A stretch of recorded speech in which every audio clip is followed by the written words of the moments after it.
ഇനി നമ്മൾ നോക്കുന്നത് നിങ്ങൾക്ക് റിലേഷൻഷിപ്പ് അഡ്വൈസ് എന്താണ് നോക്കാം. എന്താണ് യൂണിവേഴ്സിറ്റി ഓഫ് അഡ്വൈസ് തരുന്നത് നോക്കാം. A message for you. I am thinking of you this very moment. Your love fills me with light. I love you. ഒരു ലവ് മെസ്സേജാണ് ആദ്യം തന്നെ വന്നിരിക്കുന്നത്. ഇത് കാണുന്ന ചിലർക്ക് ആരോ നിങ്ങളെ കാഠമായി വളരെ ഡീപ്പായിട്ട് നിങ്ങൾ പ്രണയിക്കുന്നുണ്ട്. ആ സന്ദേശം നമുക്ക് തരാൻ അവർ ആഗ്രഹിക്കുന്നുണ്ട്.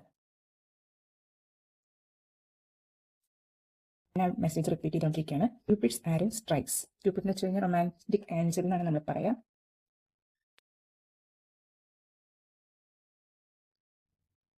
If you could do anything, what would it be? The answer dwells in your heart, not in your mind. For the heart is the gateway to the soul. എന്ന് വെച്ചാൽ നിങ്ങളിപ്പോൾ എന്താണ് ചെയ്യേണ്ടത്, എന്ത് ആക്ഷനാണ് എടുക്കേണ്ടത്, അത് നിങ്ങളുടെ ഹൃദയത്തിനോട് ചോദിക്കുക എന്നാണ് പറയുന്നത്. കുറച്ച് ഇമോഷണലായിട്ട് ചിന്തിക്കാൻ. മൈൻഡിനോട് ചോദിച്ചാൽ അത് എപ്പോഴും പ്രായോഗികമായൊരു മറുപടിയാണ് തരിക. അപ്പോൾ ഹൃദയമാണ് ആത്മാവിലേക്കുള്ള വാതിൽ എന്ന് പറയുന്നു. അപ്പോൾ ഹൃദയം എന്താണ് പറയുന്നത് ഇക്കാര്യത്തിൽ? നിങ്ങളിപ്പോൾ എന്ത് ആക്ഷൻ എടുക്കാനൊരു ചിന്താക്കുഴപ്പത്തിലാണെങ്കിൽ നിങ്ങളുടെ ഹൃദയം പറഞ്ഞതാണ് ഈ നിമിഷത്തിൽ കേൾക്കേണ്ടത് എന്നാണ് പറയുന്നത്.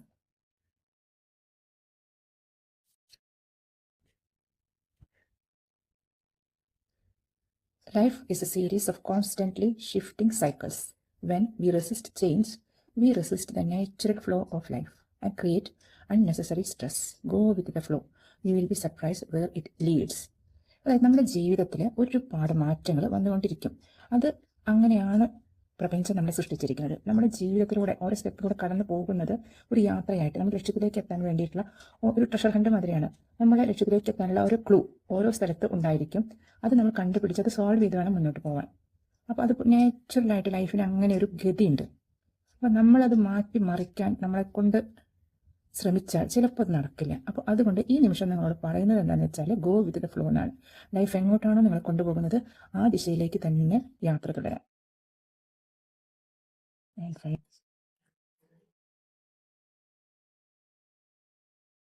വീണ്ടും ഒരു മെസ്സേജ് തന്നെയാണ്. Look deep with your heart and you will feel my love. My love for you is as deep as the ocean. ഇത് കുറച്ച് പേർക്ക് ഇത് മെറ്റീരിയലിസ്റ്റിക് ഭൗതിക തലത്തിലുള്ളൊരു പ്രണയമാണ്. പക്ഷേ ചിലർക്ക് ഇതൊരു ആത്മീയ തലത്തിലുള്ള പ്രണയമാണ്. അതായത് നമ്മുടെ ഹയർ സെൽഫ് എന്ന് പറയില്ലേ. ഇപ്പോൾ ശ്രീകൃഷ്ണന്റെ ആദ്യം ജീവാത്മാവ് പരമാത്മാവാണെന്ന് പറയും. അതുപോലെ പരമാത്മാവ് നമ്മുടെ ജീവാത്മാവിനോട് ഉള്ള കണക്ഷൻ ചിലർക്ക് വെളിപ്പെടുത്തുന്ന ഒരു സന്ദർഭം കൂടിയാണിത്.